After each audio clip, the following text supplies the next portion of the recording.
Elhamdülillahi Rabbil alemin. Esselatu vesselamu ala Resulillahi Muhammedin ve ala alihi ve sahbihi ecmain. Kur'an-ı Kerim Allah subhanahu wa ta'lanın kelamı, Allah ta'lanın sözü. Bizge en mühim bulgan nerse. Ümmeti Muhammed'e sallallahu aleyhi ve sellem'e şu kadar şerefli buldu. Allah Teala kurkemlik kursattı. Özünün merhametin, rahim şefkatin jiberdi. Levh-ül Mahfuz'da ezeliden bilgilenip koyulan Kur'an-ı Kerim'ni Muhammed sallallahu aleyhi ve sellem'e indirdi. Garip dilinde indirdi. Çünkü Muhammed sallallahu aleyhi ve sellem garip halkı arasında idi. Garipçe söyleşe idi. Hem Allah Teala şu halk arasından Kureyşi bulgan, Mekki, Medeni bulgan, Ebtahi bulgan Muhammed Mustafa aleyhi afdalus salavatu ve tahiyyatni saylab aldı. Şuna göre Kur'an-ı Kerim turmuşumuzdağı bütün taraflarını öz işine sığdırgan, dünyavi ve ahiravi ilimlerini anlatkan Allah Teala'nın sözü kelamı. Şunu öğrenirge tiyişli bulabız. Tomuştan Bismillah'dan başlayız. Balalarımızı öğretemiz. En hayırlı, en birinci söz o da bulsa Bismillahirrahmanirrahim. Allah Teala kalemini bar kılgaçını işledi. Yaz dedi. Ya Rabbim ne yazayım dedi. Nerse yazayım dedi kalem. Yaz benim ismim bilen.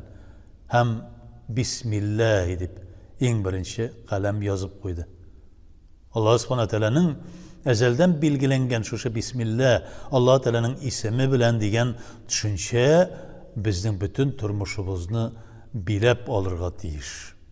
Çünkü o Kur'an'ın bütün işteliği Elham suresinde bulsa 4 kitap hem 100 suhuf ilkigi kelgen peygamberlerge indirilgen bu kitaplar, suhuflar Elham suresinde toplangan.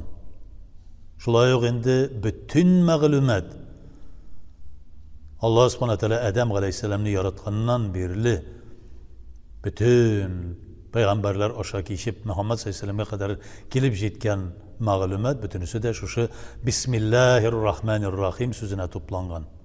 Birinci söz, birinci amel, birinci öğrene turgan Kur'an-ı Kerim'nin içinde bulgan en birinci öğrene turgan sözümüz. Kur'an-ı Kerim'ni okurga öğrenirge gerek. Çünkü ilim, Allah Teala'nın sözü ol ilim. Şunu anlasın tecrübe kılabız.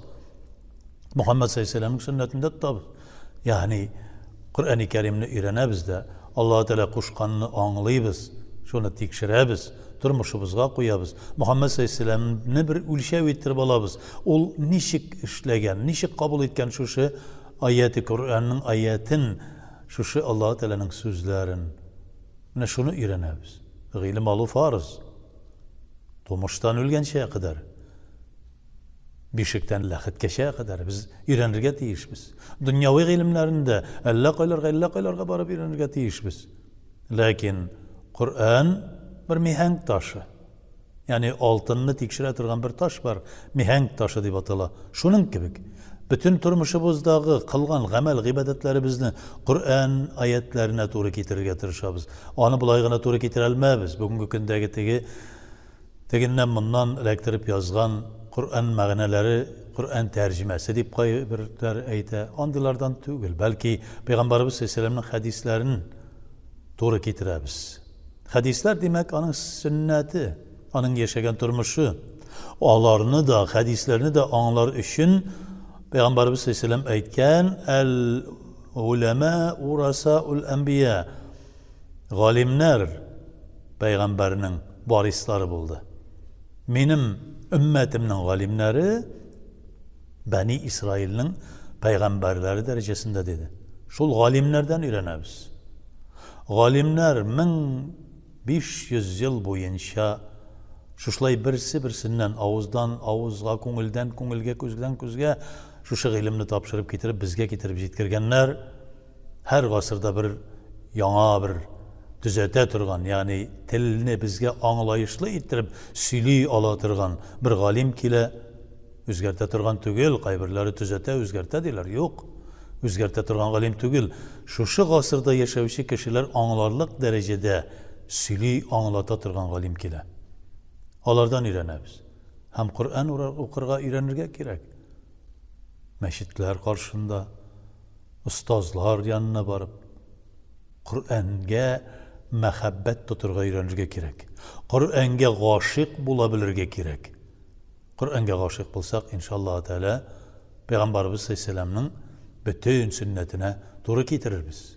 Kur'an'ga gâşık bulur için elbette Muhammed Aleyhisselam'ın turmuşuna gâşık bulurga gerek. Muhammed sallallahu aleyhi ve sellem'ni süyerge yaratırga gerek. Lakin onun için galimlerini süyerge yaratırga gerek. Çünkü galim bilen gadi kişi arasında arası yer bilen kuk arası kibik.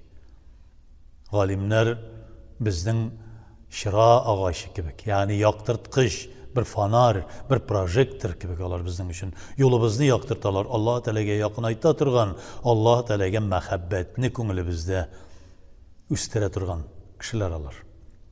Lakin ol galimlerde şunday bulurga tiyiş, Kur'an'ı okutamı, dinni öğretemi, anın ruhsatı bulurga tiyiş. Özünün aldan kelgen, özünün öğretken okutuşlarından, alarının da şulay, şu bir şılbır, silsile boyunca, şecere boyunca, öğretken her bir okutuşlarının her birisi aldağısından ruhsat bulup, hatta en birincisi Peygamberimiz sallallahu aleyhi ve sellem'den ruhsat bulgan revişte. Yani benim sahabelerimden kaysısından alıp, kaysısına iyerip gitsegizde, sahabelerimden söylegen sözlerinden, onlar yıldızlar gibi kadaşmazsızdı. Demek, galim kaysığına sahabege barıp tutaşkan bulsa da, ol galim, yani ahırı şeceresinin, silsilesinin ahırı, Peygamberimiz Aleyhisselam'ın kaysığına sahabesine barıp erişken bulsa da, demek ol dürüst yolda bula. Bu yol, min Hulefai Raşidin hem benim sahabelerim bulgan yoldurdu Peygamberimiz Aleyhisselam. Kur'an'ga gâşık bulup, Kur'an'ı bir destur tutup, yani bizim turmuşumuzun bütün kanunları, konstitutsiyası olarak özümüzge kabul etirge. Hem şundan çıkıp, turmuşumuzni Allah subhanahu teala rıza bulgan şey etirip tüzüybiz, yaşarga tırışabız. Hem Muhammed Aleyhisselam'ın sünnetine doğru getirip Allah Teala rıza bulgan şey turmuşumuzni bu dünyada imanlı, İslamlı, namazlı, iyilikli, tevfikli, hidayetli bulup yaşarga tırışabız. Ya Rabbim, dualarımızı boş kaldırma. Sorağanlarımızga, dualarımızga cevabını bir ya Rabbim. Her birimizin de doğru yoldan barıga nasip et, sırat-ı müstakimden adaştırma. Amin ya Rabbim.